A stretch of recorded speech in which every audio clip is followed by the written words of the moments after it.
How you guys holding up? Well, we've got 5 more comics coming up, just 5 more. I'm going to be one of them. Let's hope. Oh my goodness, your next comic onto the stage. Give it up for Jim Hoffmaster.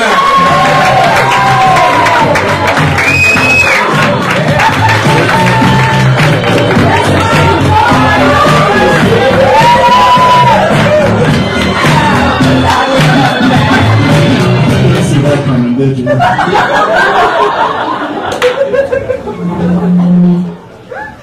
Hey, Lizzie, how you doing? Hi, my name is Jim Hoffmaster, and I have a big anniversary coming up very soon. Next month will mark 1 year since I lost 85 pounds. Yeah! I used to be a big fat man, and now I'm not. And I know some of you are probably wondering, Jim, how did you do it? How did you lose 85 pounds and get so damn sexy? Well, let me tell you. Basically, I lost the weight through Weight Watchers, and I work there now part-time. The sexiness, I was just born with that. One of the weird things when you're first trying to lose weight is realizing you're a man in your 40s that doesn't know how to eat. No, I mean, I know how to eat. I'm pretty good at it, actually, but I didn't really know how to stop eating. And that's kind of the most important part, you know, when you're talking about weight loss. And it's kind of like one of the things that I realized while I was trying to lose weight is that being full doesn't mean, or doesn't have to be, eating till you feel kind of sick. I used to do that all the time. It's not, you don't really need to top off the tank. It's not like your car, because your car isn't going to get fat and just want to hang around its apartment all day eating a family-sized bag of Doritos and surfing porn on the web. One of the big things about Weight Watchers, one of the most important parts of Weight Watchers, is tracking. You have to track your food intake. You have to write down everything you eat. Nobody wants to do it. I didn't want to do it because it feels weird. It feels like the obsessive kind of thing a serial killer would do. You know what I mean? Yes, morning.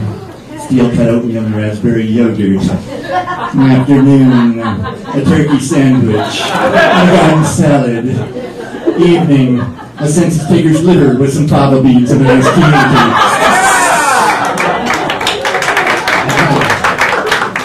But I got over it, because it works. What can you do? One thing that's really tough when you're first trying to lose weight is grocery stores. Grocery stores become kind of scary places because temptation is everywhere. And you have to, for a while, you have to avoid certain aisles in the grocery store altogether, or it's like ending up back in a bad neighborhood. Oh, shit. Snack foods. Oh, fuck. And then the Doritos catch your eye. Hey, Jim, how you doing, man? Fuck, man, you look different. You're getting all skinny and shit. But, man, I still got what you need, man. I got zesty taco. I got nacho cheese. Oh, yeah, but I remember, man, you were always a cool ranch man. How about it, Jim? You still a cool ranch man? Man, it's tough. Yeah. Interesting little factoid about me, because I know you're dying to know more about me. I was a foster child. I did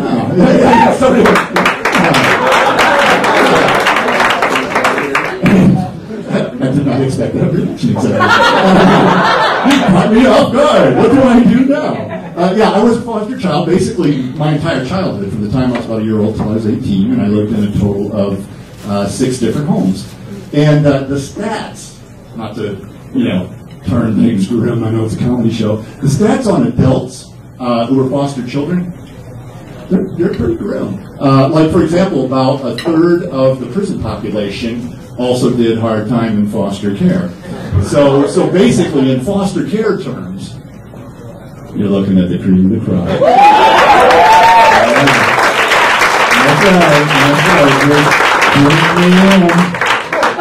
I think that's about all the comment on the system you need when I'm the best they can do. Oh man, things are kind of rough.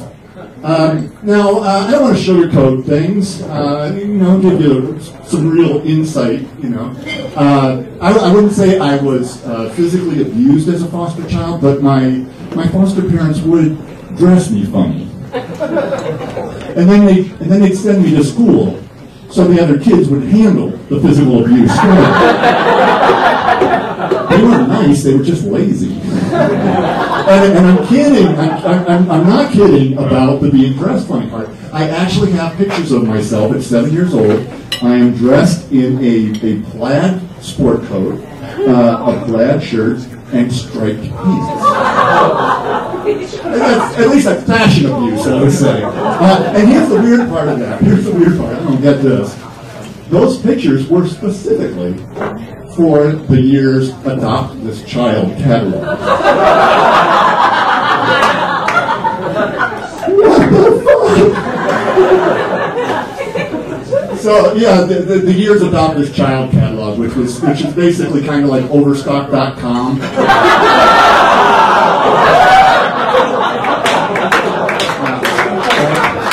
With kids.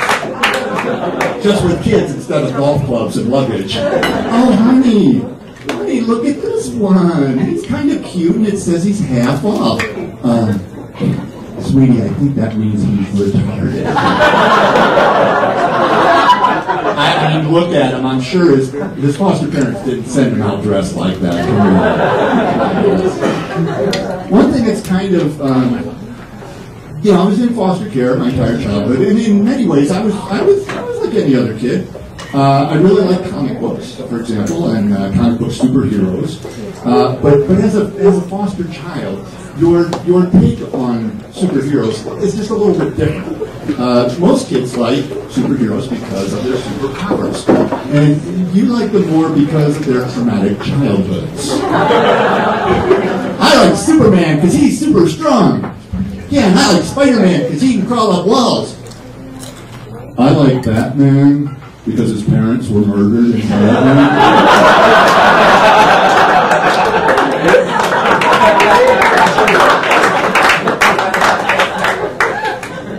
Okay, I've been kind of holding on you guys. I'm actually trying to put on a happy face, but I'm feeling a little down.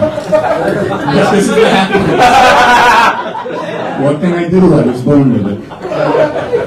But I'm actually feeling a little bit down tonight because my girlfriend broke up with me. Well, it was 1991, but still. I've been in a little bit of a dry spell since then. So I watch a lot of internet porn. A lot of internet porn. Yes, thank you for applauding my internet porn habit. At this point, it's been so long, I kind of see myself as a sexual anthropologist. I don't actually have sex anymore, I just study it.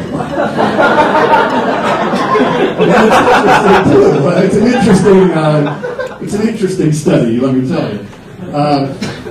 One of the things, I used to, when I was younger, I used to feel guilty about watching porn. This is even before the internet. There was a time before the internet.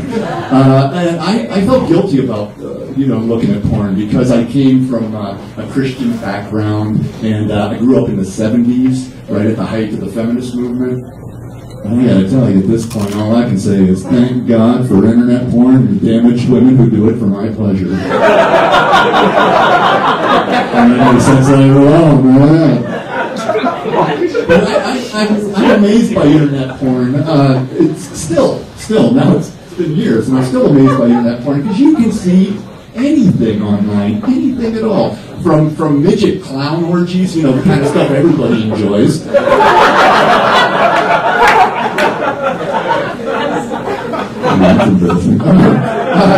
Just some really kinky stuff. One thing that's kind of scary to me about internet porn, particularly since it's been a little while since I've had sex, is the women in internet videos. They make so much noise sometimes. They're so happy. They're so excited. It can make you feel a little insecure. You know, I watch these things and I think, man, nobody ever sounded that excited with me. With me, it was a little different. Women were more like, oh my God, Jim, are you crying?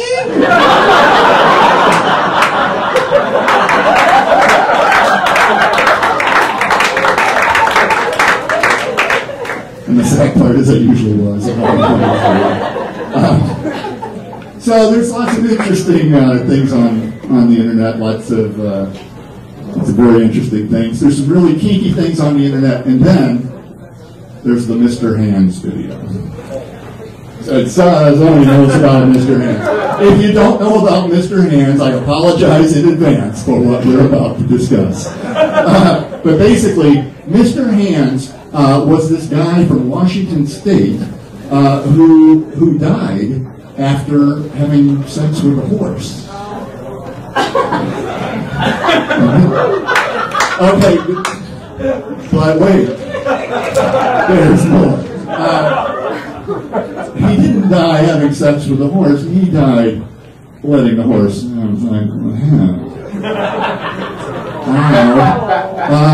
it just seems like a bad idea to me on any number of levels. But I think the thing, for me, I think the thing that really sucks about dying from, well, being fucked by a horse, I mean beyond the dying part, of course, is that's it. That's your legacy. It is. It does not matter. You were nice to, old people and little kids. You donated to charity. Who cares? You died being fucked by a horse. Oh my God. Even if I wanted to do it, I wouldn't do it for that, for that reason. I don't want to know it. No, actually, I think about the worst thing that could happen to me at this point would be dying while watching a video of a guy being fucked by a horse. Hey, did you hear about Jim? Yeah. But at least he died doing what he loved. I'm Jim Hoffmaster.